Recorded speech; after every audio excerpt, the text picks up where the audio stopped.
G'day mate. G'day mate. G'day mate. 5 years in this place and I still cannot do an Aussie accent. What's up everyone, welcome to Veda day 6. A bit of background before we get into the bulk of the video. I used to live in Australia for about 5 years, doing my undergraduate in Sydney. So today's video is about how I think Australia has just ruined how I interpret different things.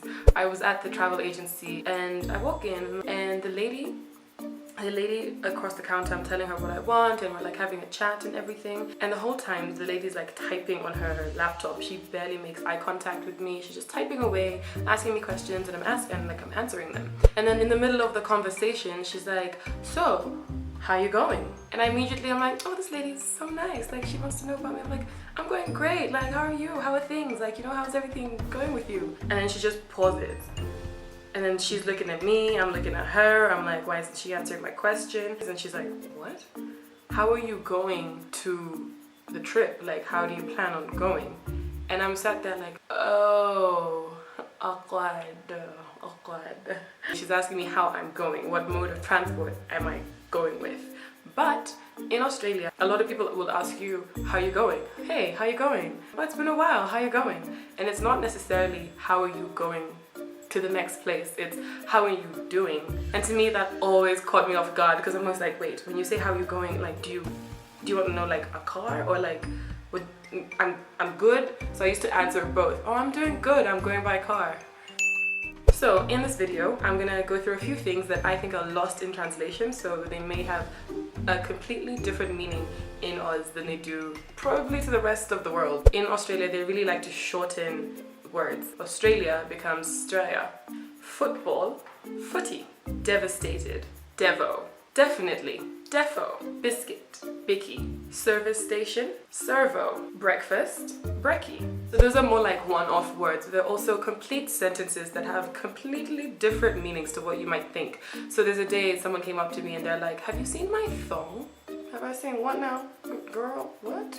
In Oz, a thong is a slipper, like a bata.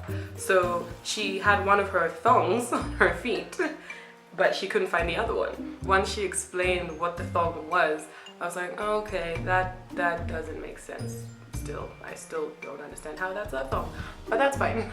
I get it now. And then there was this other time where I was looking for directions. So I asked someone, I was like, where's the chemist? They're like, oh, you go down that way, and then when you see Macca's, it'll be right next to Macca's. So I'm walking down the street and I walk past and I just keep walking and I'm walking and I come back and I'm like, wait, he said it wasn't that far. Like, he said it was just there near Macca's. Where is this shop called Macca's? And I'm looking and I'm looking. And then finally it hits me, Macca's is McDonald's.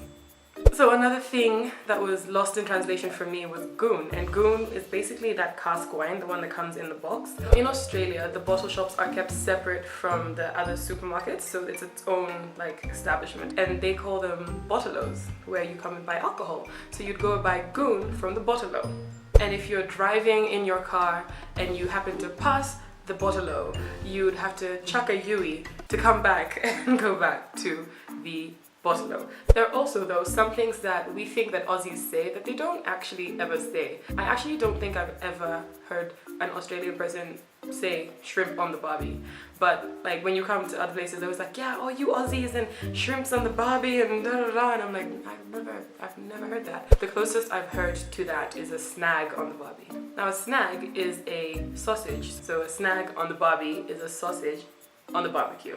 So those are a few of the Aussieisms that kind of got lost in translation when I first got there. It took me a while to get to understand what was going on, but I got them. I'd like to know, what are some common phrases from wherever you're at or wherever you're from that just have completely different meanings to what it sounds like? Let me know in the comments below, and thank you for watching today's Veda.